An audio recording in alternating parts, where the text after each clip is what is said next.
बहुत पुरानी बात है। एक अजीम सल्तनत थी जिसे गुलिस्तान इरम कहा जाता था। इस रियासत के बादशाह सुल्तान महमूद शाह निहायत रहमदिल हुक्मरान थे। उनकी 3 बेटियां थीं जो अपनी खूबसूरती की वजह से इरम की 3 कलियां कहलाती थी। जोया सबसे बड़ी थी। उसका कद लंबा और चेहरा रुआबदार था। वो बचपन से ही रियासत के मामलात में दिलचस्पी लेती थी और बड़े बड़े वजीर उससे मशवरा करते थे। वो जितनी अक्लमंद थी उतनी ही खुददार भी थी और अपने खानदान की हिफाजत के लिए हमेशा ढाल बनकर खड़ी रहती। आरीज दरमियानी बेटी थी और हुस्नो जमाल का शाहकार थी। उसे रंगीन लिबास और जेवरात का बहुत शौक था। वो थोड़ी जल्दबाज और जज्बाती थी, अभी तक प्रेस होकर क्यों नहीं आए? जल्दी लेकर आओ। मगर अपनी बहनों के लिए उसका दिल नर्म था। नूर 18 साल की हो चुकी थी, मगर उसकी मासूमियत बच्ची जैसी थी। नूर का चेहरा बिल्कुल चांद की तरह सफेद और पुरसुकून था। उसने कभी महल की दीवारों से बाहर कदम नहीं रखा था। बादशाह और मलका की जान नूर में बसी थी। बादशाह जब थक कर आते तो नूर की मुस्कुराहट उनकी थकान दूर कर देती।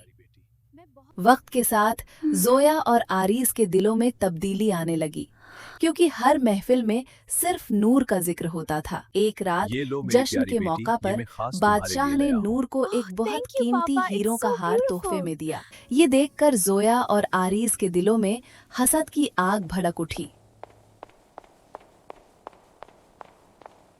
जोया ने आरीज से कहा, देखो, हमने सारी जिंदगी इनकी खिदमत की, मगर बाबा को सिर्फ नूर नजर आती है। आरीज ने गुस्से में कहा, आप सही कह रही हैं आपी। अगर ये नूर ना होती तो हम पर सबकी तवज्जो होती।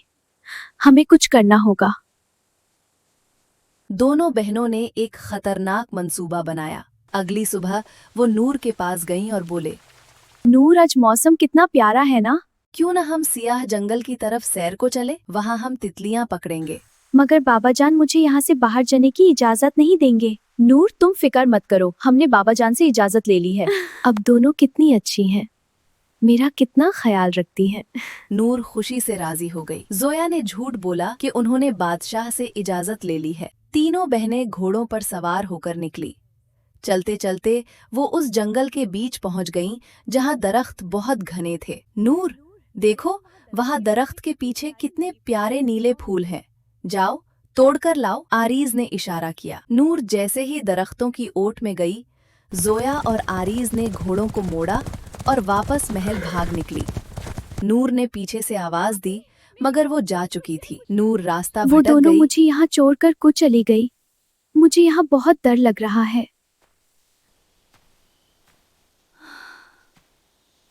और घंटों रोने के बाद थकान से एक दरख्त के नीचे बेहोश हो गई। जब नूर की आंख खुली तो उसने खुद को एक खूबसूरत मगर पुरअसरार महल में पाया। अचानक एक कदावर दियो उसके सामने आ खड़ा हुआ। तो तुम जाग गई? मेरी जंगल में जो भी आता है वो मेरा गुलाम दियो बन जाता गरज कर है। बोला। नूर ने मैं कहा, जंगल में रास्ता भटक गई थी, प्लीज मुझे जानी देन। दियो ने एक बड़ी घड़ी की तरफ इशारा किया। चुप, अब से तुम मेरी नौकरानी हो। और अगर अगर एक घंटे में ये हॉल साफ न हुआ और खाना न बना तो मैं तुम्हें कच्चा खा जाऊंगा। नूर, जिसने कभी मिट्टी को नहीं छुआ था, झाड़ू उठाए हॉल साफ करने लगी। उसके हाथों में छाले पड़ गए। दियो हर थोड़ी देर बाद आता और उसे डराता। नूर रोने लगती, मगर डर के मारे काम करती रहती। कई दिन गुजर गए। एक दिन का जब दियो शिकार पर था, वहां से दूसरी सल्तनत की शहजादी अनाया का गुजर हुआ। उसने खिड़की से एक लड़की को रोते देखा और अंदर दाखिल हो गई। रो रही हूँ। तुम कौन हो? नूर ने सारी दास्तान सुना दी। अनाया ने कहा, घबराओ नहीं, मैं तुम्हें यहाँ नहीं रहने दूंगी। अनाया ने अपने सिपाहियों की मदद से नूर को वहां से निकाल लिया और अपने महल ले गई।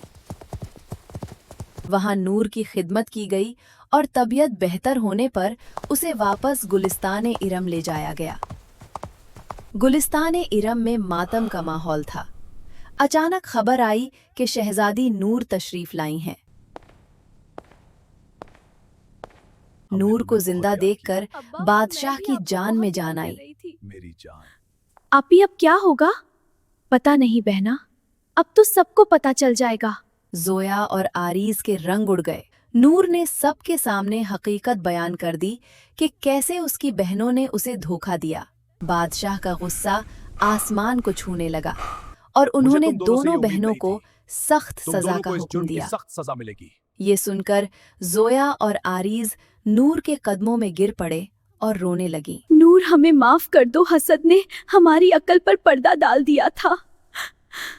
नूर का दिल नर्म था। उसने बादशाह से कहा, बाबा जान, इन्हें माफ कर दें। इन्होंने जो किया उसका पछतावा इनकी आंखों में है। बादशाह ने कहा, नूर, तुम्हारी खातिर मैं इनकी जान बख्शी करता हूँ, लेकिन इंसाफ का तकाजा है कि इन्हें सजा मिले। शुक्रिया अब्बा जान। बादशाह ने जोया हुक्म और दिया, अरीज को महल की पुरानी कोठरी में 1 साल के लिए कैद किया जाए, जहां उन्हें वही सख्त काम करने पड़ेंगे जो नूर ने दियो के महल में किए थे। नूर, प्लीज हो सके तो हमें माफ कर देना। हमने तुम्हारे साथ बहुत गलत किया। प्लीज नूर, माफ कर दो। आपी, हम यहाँ कैसी रहेंगे? मुझे डर लग रहा है।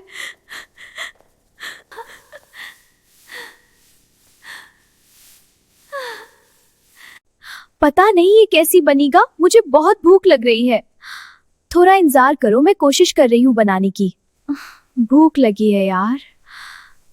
1 साल बाद जब वो सजा काट कर आईं, तुमने हमें माफ तो कर दिया है ना नूर? अपनी मुझे अब दोनों से कोई शिकायत नहीं है। तो उनके दिलों से हसद खत्म हो चुका था और वो सुधर चुकी थीं।